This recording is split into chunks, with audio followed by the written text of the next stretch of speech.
Piano, perché sei ancora convalescente con il tuo ginocchio. Ti voglio bene, ok? È vero che sei un attento osservatore? Sì, sì. Allora, sì, sentite che cosa è successo quest'estate sull'autostrada. Allora, 15... voglio bene, ok? Allora, 15 d'agosto, una macchina bruttina, la Prince. Tanti di voi hanno la Prince, no? La Skoda, che hanno fatto un modello nuovo adesso, si chiama Scodella, ci si può mangiare dentro. No, questa famiglia ha la Prince, c'è due modelli, LS, lusso sfrenato, e GL, gran lusso esagerato. Questo aveva il modello E, esaurito, lui che guidava, era...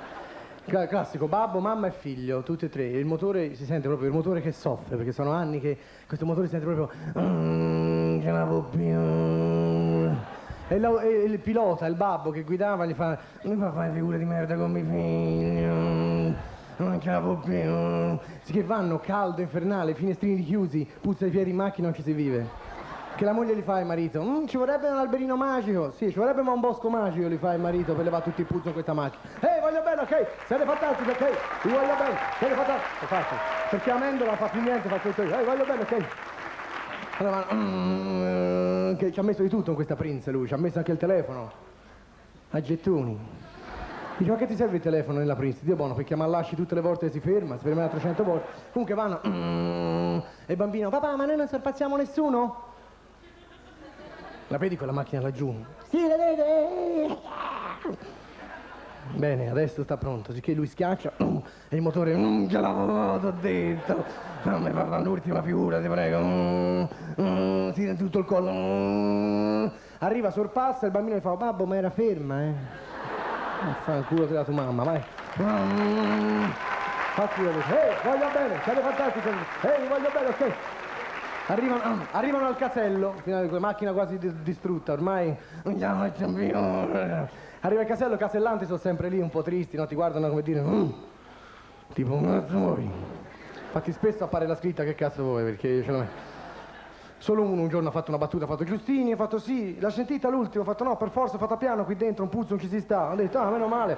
Comunque adesso arrivano lì e trovano un casellante che questo faceva pure le battute con questa macchina e faceva, oh, fammi un prezzo buono, se no vado da quell'altro, Questo casellante invece sorridentissimo gli fa, guardi chi li presento, ed esce Magalli dal casello. Eccomi qua, Piazza Italia tutti insieme, il comitato, eccomi qua, c'erano tutti. Il comitato offre 6 milioni e c'era questo premio.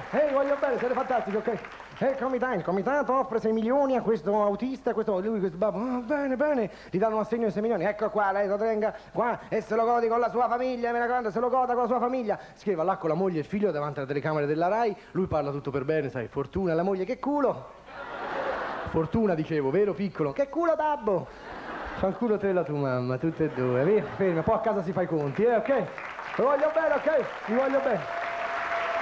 Arriviamo al gran finale perché è arrivato il maresciallo della stradale, tipo Chips, sapete questi poliziotti? Non le patatine, Chips, i poliziotti americani. Infatti hanno la paletta qua, no? Infatti spesso la polizia c'ha la paletta che gli puzza di piedi perché si grattano fino in fondo. Ve lo giuro, ok? Allora nulla gli fa... È bravo, questo maresciallo stradale classico, è bravo, Lei si è vinta 6 milioni con questo concorso senza fare niente con questa macchina qua, che poi lei si vede un automobilista modello, se si vede, guarda qua, con questa macchina questa l'avrà parcheggiata dovunque, questa correre non corre. Mi tolga una curiosità, lei che fa con questi 6 milioni? Lei che è un automobilista modello, questo le fa, ma innanzitutto hai la patente, sai quello che costa la patente al giorno d'oggi? Perché lei guidava senza patente e la moglie, maresciallo, non dia retta, mio marito è sempre ubriaco, sempre whisky, grappa. Si fa pure le canne mentre guida. Quindi lei guidava senza patente e ubriaco. Il bambino sotto, babbo, te l'avevo detto, questa macchina rubata, andava lontano. Ciao, vi voglio bene, ok?